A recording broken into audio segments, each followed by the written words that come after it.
Hi friends, myself Surya Kiran. You are watching my channel. Friends, మనల్ని ఎవరైనా ఏదైనా అడిగినప్పుడు మనం కొన్నిసార్లు ఇబ్బంది పడుతుంటాం. ఇది లేదు అని చెప్పడానికి మొహమాట పడుతుంటాం. కానీ అలా చేయకూడదు. దాని గురించి ఈరోజు తెలుసుకుందాం. Come on friends, let's go to our episode. Today's our episode is about లేదని చెప్తే పోయేదేం లేదు. తన స్నేహితురాలు అడిగిందని నో చెప్పలేక చిట్టి వ్యాపారంలో చేరింది సరళ. ఆ విషయాన్ని భర్తతో కూడా చెప్పలేదు. తరువాతే అసలు సమస్య మొదలైంది. నష్టం వచ్చిందని సరళకు ఇవ్వాల్సిన డబ్బులు ఇవ్వలేదు. వ్యాపారంలో చేరిన విషయం భర్తకు కూడా తెలియదు. ఒక పక్క స్నేహితురాలని గట్టిగా అడగలేక మరో పక్క భర్త ఏమంటాడోనని ఇబ్బంది పడుతోంది సరళ. ఆమెకు ఎదురైన పరిస్థితిలో స్నేహితురాలితో ఇలా ప్రవర్తిస్తే బాగుండేది. అదేంటో ఇప్పుడు తెలుసుకుందాం. వ్యాపారంలో చేరకముందు సరళ తన అనుమానాలను భర్తతో చర్చిస్తూ బాగుండేది. స్నేహితురాలు అడిగినప్పుడు సరళకు వీలు పడుతుంది పడదు అని చెప్పే అవకాశం ఉంది. కానీ అది ఆలోచించకుండా స్నేహితురాలు అడగగానే ఊకే చెప్పింది. అవును లేదా కాదు అనే సమాధానం చెప్పే ముందు అది సరళకు ఎంత ముఖ్యమో ఆలోచించుకొని ఉండాల్సింది. స్నేహితురాలు అడగగానే అవునని ఒప్పుకోవాల్సిన అవసరం లేదు. ఆలోచించేందుకు కొంత సమయం ఇవ్వమని అడగొచ్చు. ఒకవేళ స్నేహితురాలు బలవంతం చేసినప్పటికీ కుదరదని కరాఖండిగా చెప్పేయాలి.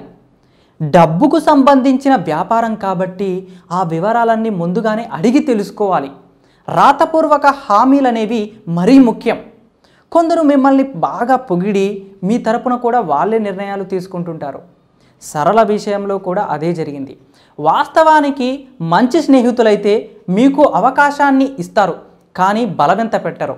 అదీ కాక నిర్ణయం తీసుకునే ముందు కుటుంబ సభ్యులతో మాట్లాడమని కూడా చెప్తారు.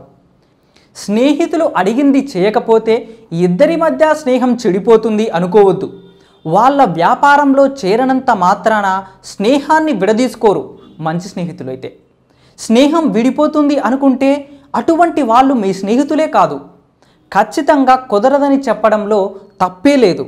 అలాగే కుదరదన్నాక దాని గురించి వివరణ ఇవ్వాల్సిన అవసరమూ లేదు. పైన చెప్పుకున్న ఉదాహరణలో సరళ తన స్నేహితురాలి వ్యాపారంలో చేరడం ఇష్టం లేకపోతే వ్యాపారం చేయడం ఎంత కష్టమో నాకు తెలుసు, నాకు వేరే కమిట్మెంట్లు ఉన్నాయి, అందుకని నేను ఇందులో చేరలేను అని చెప్పి ఉండొచ్చు. సరళ లాంటి వాళ్ళు ప్రతి ఒక్కరూ అడిగింది చేయాలనుకుంటారు, కానీ అది సాధ్యం కాని పని. అలా చేయకుంటే ఎదుటివారు మనల్ని ఏమనుకుంటారో అనుకుంటారు.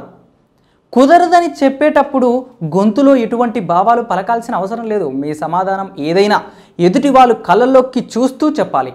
ఒకవేళ సరళ కుదరదని చెప్పినప్పటికీ తన స్నేహితురాల్ని క్షమించమని మరీ అడగాల్సిన అవసరం కూడా లేదు. ప్రతి ఒక్కరికి నిర్ణయాలు తీసుకునే హక్కు ఉంది. ఆలోచించి నిర్ణయాలు తీసుకోవాలి. ఒకవేళ నిర్ణయం తీసుకోవడంలో కష్టంగా అనిపిస్తే కుటుంబ సభ్యుల్ని లేదా స్నేహితుల్ని సాయం అడగండి. చూసారు కదా ఫ్రెండ్స్, లేదని చెప్పడం నేర్చుకోండి. లేదని చెప్తే పోయేదేం లేదు. మొహమాటం కొద్దీ వాళ్ళు ఏదో అడిగారని ఇయ్యకండి. ఇలాంటి మరెన్నో ఇంట్రెస్టింగ్ విషయాల కోసం, మీకు యూస్ఫుల్ అయ్యే ఇన్ఫర్మేషన్స్ కోసం మన ఛానల్కి సబ్స్క్రైబ్ చేసుకోండి.